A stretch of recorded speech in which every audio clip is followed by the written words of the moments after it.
बोले श्री सद्गुरुदेव की जय। संत समाज की जय।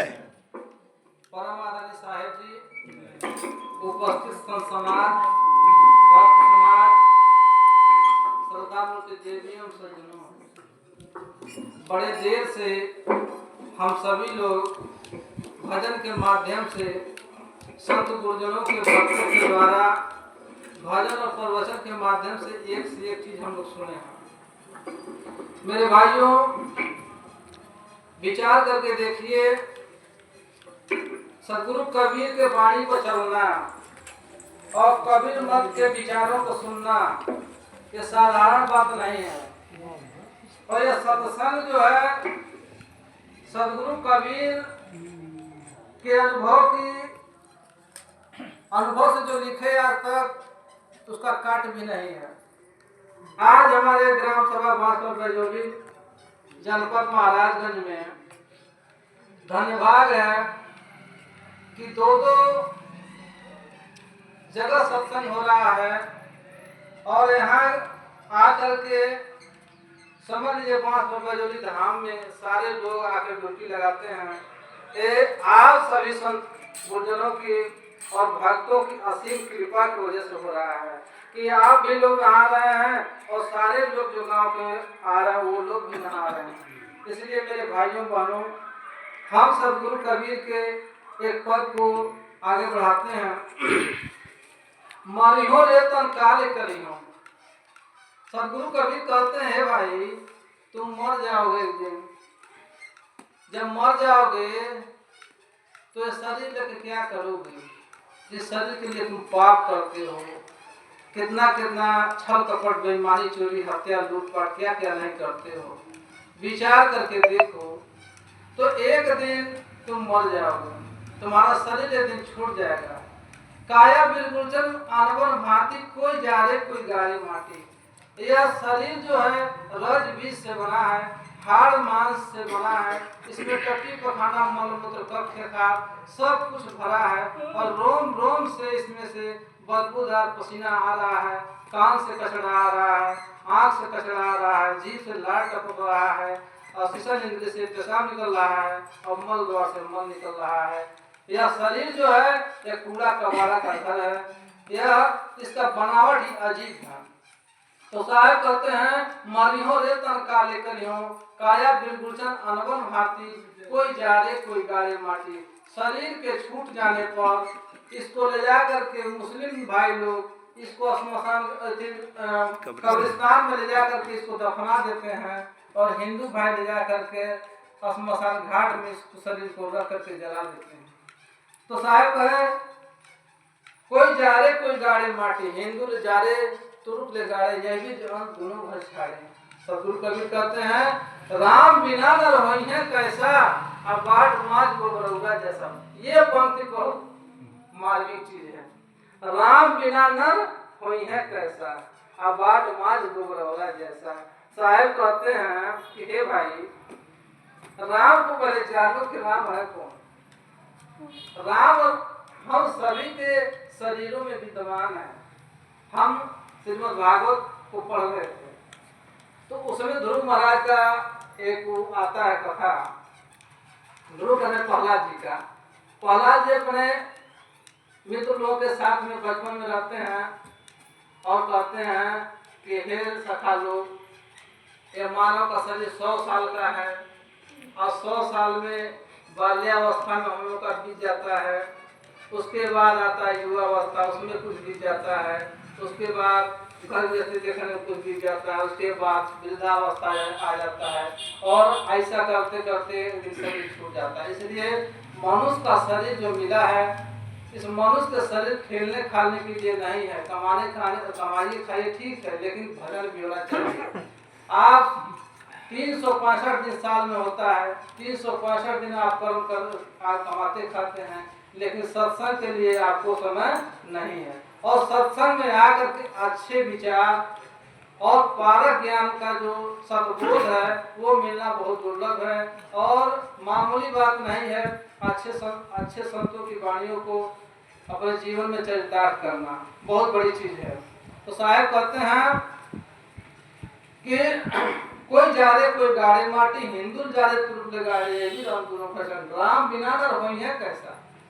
तो राम कहते हैं ध्रुव महाराज की ये शरीर धीरे धीरे धीरे धीरे सड़क रहा है, धीरे धीरे जा रहा है, ये काल कलवित हो रहा है, लेकिन हम लोग इसी में रह जाते हैं, साधना भजन नहीं कर पाते हैं।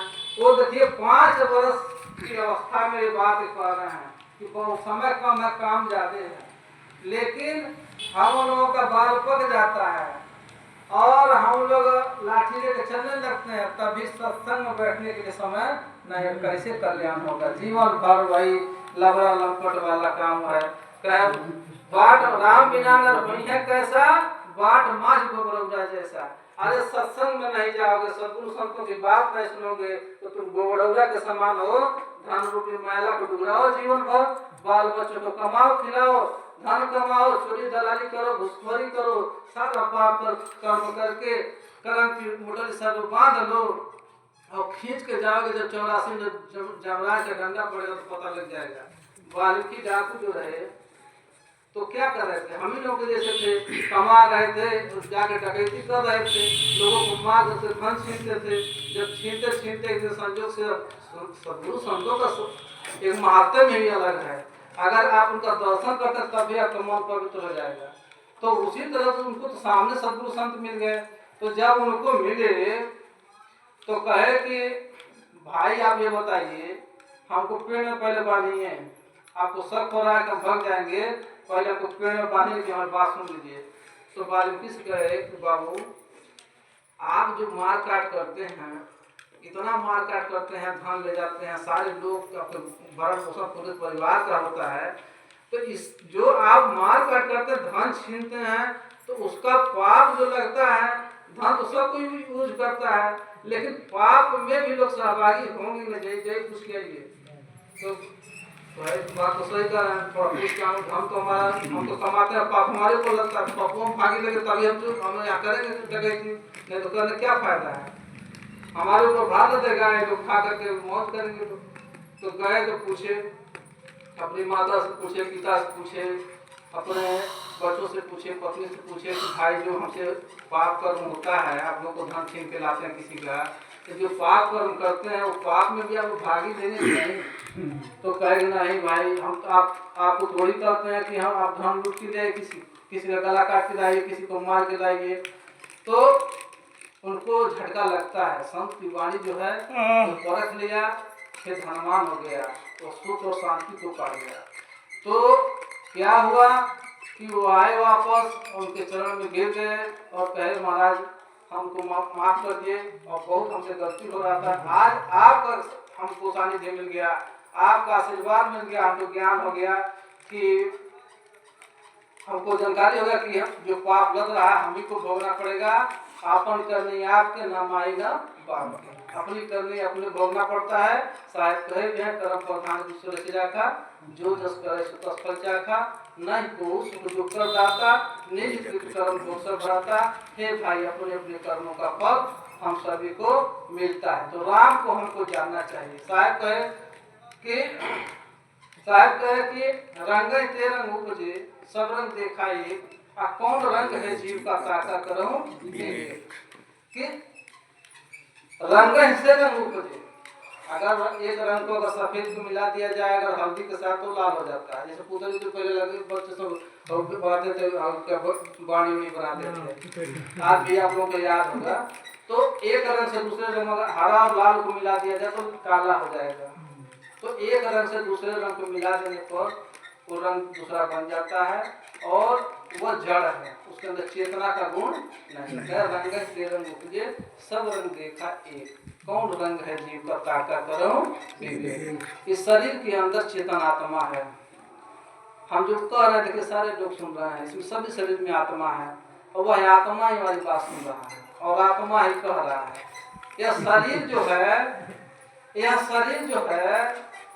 ये हम नहीं, यही तो विचारना है कि हम शरीर नहीं। शरीर के अंदर रहने वाले वह चेतन देव है, वह कृष्ण है, वह राम है। इसको जो नहीं जाने वो गोबरौरा होगा, वो गोबरौरा के समान गंदा डूबा है। इसलिए समय बहुत कम है, काम बहुत ज्यादा है, लेकिन नहीं समझता है। तो साहेब कहते हैं कि कौन रंग है जीव का ताका करो मेरे। साहेब का बिना सदगुरु संतों की बात कहाँ समझ में आती है। अभी आंधी आ जाए ना तो इसमें उखाड़ के फेंक देगा। सांस ले रहे हैं, हवा है कि नहीं है, लेकिन हवा दिख रहा है नहीं दिख रहा है। अगर ठंडी आ जाए तो अभी रजाई उड़ना पड़ेगा, नहीं उड़ेगा जान ले लेगा, लेकिन ठंडी दिखता नहीं है लेकिन रहता है। गर्मी तो के पसीना छूट रहा है, सबका पसीना छूट रहा है, गर्मी आँख से दिख नहीं रहा है, लेकिन गर्मी है कि नहीं। अब आँख से नहीं दिखे तो गर्मी नहीं है। उसी तरह से शरीर के अंदर जो चेतना है वह सब कुछ जान रहा है। ठंडी गर्मी भूख प्यास हानि लाभ जीवन मरण सब जान रहा है, और हाड़ मांस के शरीर को जान रहा है। तो इस शरीर को जितना इसके अंदर ज्ञान की शक्ति है वो चेतनात्मा के द्वारा है। अगर वो न रहे तो फिर बेकार है। तो कहे रंगे के रंग सब रंग देखा है, कौन रंग है जीव का ताका कहे जागृत रूपी जीव है।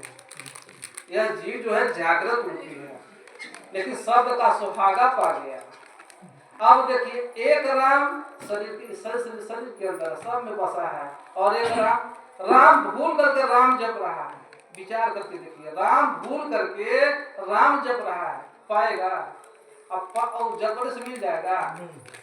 विचार करके देखिए, पैर से लिख दीजिए राम, अंगूठवा से राम लिख दीजिए धरती पर, और लतवा से मिटा देंगे, कौन बड़ा राम होगा।